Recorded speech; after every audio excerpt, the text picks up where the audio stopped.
ሁሉ ሲገባን እንዳይመልሱም ወይ የእኛን ግል ስፋቱ 20 ሜትር ነው ወይ ዋንጫውን ለመብላት ፍላጎት ካለን ጎሉን አንድ ስንዝር ማድረግ አለብን ኳስዬ ኳስዬ ኳስዬ አርሰናል ከዩናይትድ የሳምንቱ ትልቁ ጨዋታ እስቲ ስለዚህ ጨዋታ ሰፋ አድርገን እንመልከተው ኮፒ ሊንክ ላይክ እና ፎሎ ማድረጋችሁን አትርሱ ከሲቲው ጨዋታ በፊት አንድ ነገር ስናነሳ ነበር የዩናይትድ ፈጣን አጥቂዎች ከሲቲ ተከላካዮች ጀርባ የሚሮጡበት ስፔስ ሊያገኙ ይችላሉ እናም በዚህ ምክንያት ሲቲዎችን መጉዳት የሚያስችል ተጫዋቾች አሉ ስንል ነበር እነ ብራያን ምቤሞ አማድ ዲያሎን ስናነሳ ነበር ያንንም በጨዋታው ላይ አይተናል አሁን ግን በአርሰናሉ ጨዋታ ላይ እንደዚህ አይነት ተደጋጋሚ ድሎች ይገኛሉ ብዬ አላስብም በሚኬል አርቴታና ፔፕ መሃል ካሉት ትልቁ ልዩነት ብዬ ማስበው አርሰናል ኳሱን ከተነጠቀ በኋላ ቶሎ ሪጌን ፖሴሽን ከማድረጉ በፊት የመከላከል ቅርጹን ነው የሚይዘው ለሽግግሮች እንዳይጠቃ ለካውንተሮች እንዳይጠቃ በጣም ጥንቃቄን የሚመርጥ አሰልጣኝ ነው ሚኬል አርቴታ ፔፕ ደግሞ በአንጻሩ ቶሎ ብሎ ኳሱን መልሶ መንጠቅና ኳስን በመያዝ ውስጥ ጨዋታን መቆጣጠር የሚወድ አሰልጣኝ በዛም ምክንያት ነው የማይክል ካሪክ ቡድን በደንብ አድርጎ የፔፕን ቡድን ሲጎዳው የነበረው በኤምሬትስ ይሄንን እናያለን ብዬ አላስብም ሌላው እንግዲህ የሚኬል አርቴታን ፕሬስ ኮንፈረንስ መጠበቅ አለብን ወይ ሂንካፔ ወይም ካላፊዮሪ የማይመለሱ ከሆነ በግራ በኩል ቲምበር ነው ሊሰለፍ የሚችለው ይሄ ደግሞ ማለት ቤን ዋይት በቀኝ መስመር በቀኝ ፉልባክ በኩል ሊሰለፍ ይችላል የአርሰናል ዊክ ሊንክም ይሆናል ብዬ ማስበው ወይ ቤን ዋይት በቀኝ በኩል ከተሰለፈ ወይ ደግሞ ሊዩስ ስኬሊ በግራ ተሰልፎ ቲምበር በቀኝ ከተሰለፈ ሊዩስ ስኬሊ ይሆናል ብዬ አስባለሁ የጉዳት ዜናዎችን መመልከት አለብን ብዬ አስባለሁ አርሰናል እንዳልኳችሁ ብዙ የሽግግር እድሎችን ላይሰጥ ይችላል በማጥቃትም በኤምሬትስ ላይ በጣም ጥሩ ቡድን ነው ተገማቹን ቡድን ነው ነገር ግን ዩናይትዶችን በጣም ጥሩ አጥቂዎች አሏቸው ባለፈው ሳምንት እንዳልኳችሁ ነው ከምንም ነገር ብዙ ነገሮችን መፍጠር የሚችለው ብሩኖ ፈርናንዴዝ አለ ማቲያስ ኩኛ ተቀይሮ ሲገባ ምን አይነት ብቃት እንዳለው ተመልክተናል አሁንም በዩናይትድ ላይናፕ ላይ ትልቁ ጥያቄ ሊሆን የሚችለው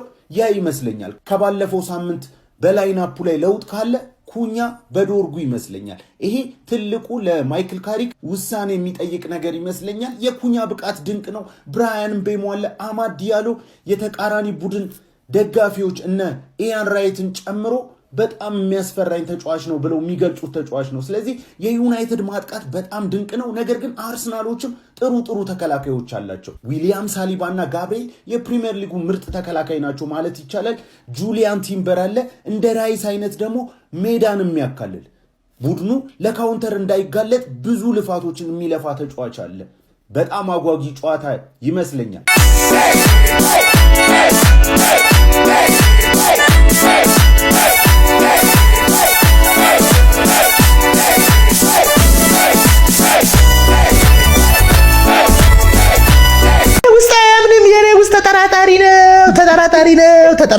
ተጠራጣሪ ነው እኔን ታውቂኛለሽ ታከለ ገጀራው ባላለው አንቺ የምታውቂው አቤ ከቤ ካሰላ ነው አይደል እኔ ደግሞ ታከለ ገጀራው ከቄራ ባላለው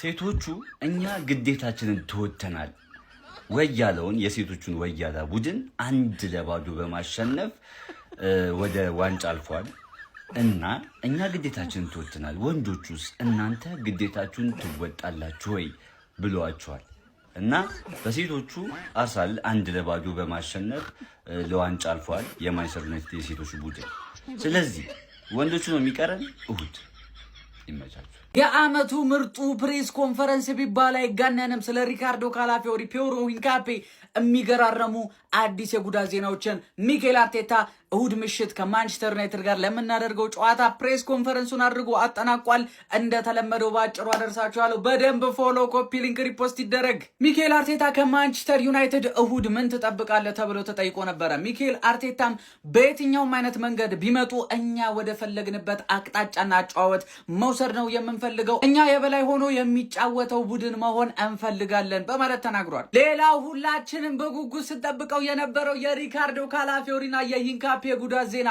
ቤተሰብ እንኳን ደስ አላችሁ። ሚኬል አርቴታ ሁለቱም ተጫዋቾች ወደ ልምምድ መመለሳቸውን እንግዲህ አረጋግጧል። ነገር ግን ለጨዋታው ይረሱ አይረሱ የሚለውን ነገር ሚኬል አርቴታ እንደተለመደው ደበቅ በማድረግ ነገ ከሚያደርጉት ልምምድ በኋላ ፊትነሳቸው ታይቶ እንወስናለን በማለት ተናግሯል። ነገር ግን እንደምትመለከቷቸው ሁለቱም ተጫዋቾች ወደ ልምምድ ተመልሰዋል። ሚኬል አርቴታ ጋብሪኤል ሄሱስን ወይስ ቪክቶር ዮኬሬስን በማንቸስተር ዩናይትድ ጨዋታ ቋሚ አሰላለፍ ላይ ይዞ ሊገባ ይችላል ተብሎ ተጠይቆ ነበረ። ሚኬል አርቴታም እንግዲህ ሁለቱም በቻምፒዮንስ ሊግ ምሽት ጎል አስቆጥረው ነው የመጡት። በእነዚህ ሁለት አጥቂዎች አቋም እጅግ በጣም ደስተኞች ነን፣ ክለቡም የሚፈልገው ይሄንን ነው።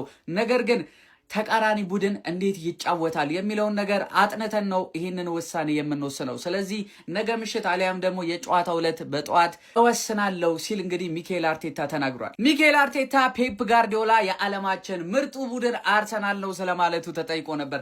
ሚኬል አርቴታም ያንን ነገር ፕሩፍ የምናደርገው ዋንጫ በማንሳት ነው፣ እንዲሁም ደግሞ እኛ ስለዚህ ነገር አንጨነቅም፣ ኮንሲስተንት ሆነን ጨዋታዎችን ከዕለት ዕለት ለማሸነፍ ነው የምንሰራው በማለት እንግዲህ ሚኬል አርቴታ ቆፍጠን ያለ ንግግር ተናግሯል። ሚኬል አርቴታ ስለ ካይ ሃቨርትዝ ይሄን ብሏል። ካይ ሃቨርትዝ በመጪዎቹ ጨዋታዎች ላይ በርከት ያሉ ደቂቃዎችን ያገኛል፣ በየትኛው ውድድር ላይ እንደሆነ ግን መናገር አልችልም በማለት ተናግሯል። በርከት ላሉ ጊዜዎች በጉዳት ከሜዳ እርቋል። ያንን በማሰብ ወደ መጨረሻዎቹ ጨዋታዎች ላይ እጅግ በጣም ያስፈልገናል። ለዛም ነው ካይ ሃቨርትዝን እየቆጠብነውና ከጉዳት ነፃ ለማድረግ እየሞከርን ያለ ነው በማለት ሚኬል አርቴታ ስለ ካይ ሃቨርትዝ ተናግሯል። ሚኬል አርቴታ ስለ ኢታን ንዋኔሪ የማርሴይ ዝውውር ተጠይቆ ነበረ። ሚኬል አርቴታ ይሄንን ብሏል። ከኢታን ንዋኔሪና እንዲሁም ደግሞ ከቤተሰቦቹ ጋር በመሆን ነበር ይሄንን ውሳኔ የወሰነው።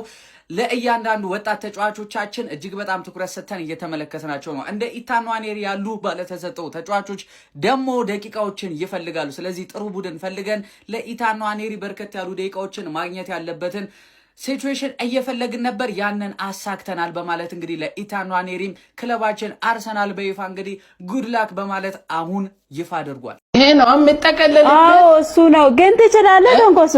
አታውቂም?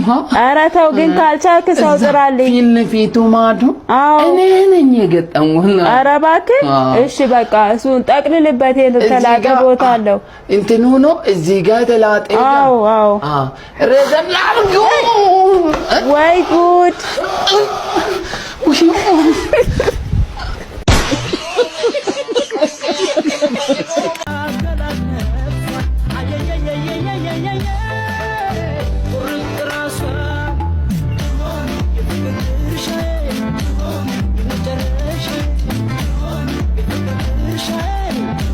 እሁድ ማታ 1 ሰዓት ተኩል ማንቸስተር ዩናይትድን የሚያስተናግዱበትን ጨዋታ አርሰናል የማሸነፍ 71.3% ግዙፍ ዕድል እንዳላቸው የኦፕታ ሱፐር ኮምፒውተር የተነበየ ሲሆን ጨዋታው በአቻ ውጤት የመጠናቀቅ 16.4% እና ለዩናይትድ ደግሞ ድል የማድረግ 12.3% ብቻ ዕድልን ሰጥቷል።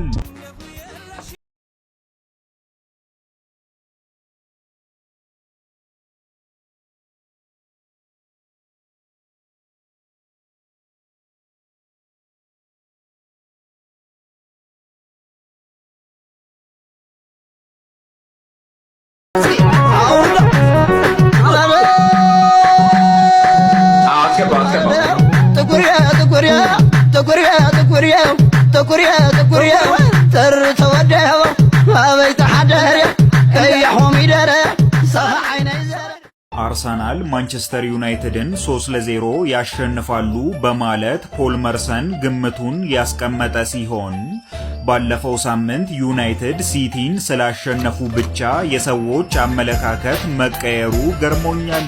አርሰናል ከሜዳቸው ውጪ ከጣሊያን ምርጥ ቡድኖች አንዱን 3-1 ስላሸነፉና ቼልሲም ላይ 3 ግቦችን አስቆጥረው ስለነበር በሜዳቸው የዩናይትዱ ጨዋታ ይከብዳቸዋል የሚለውን ሐሳብ አልቀበልም ብሏል።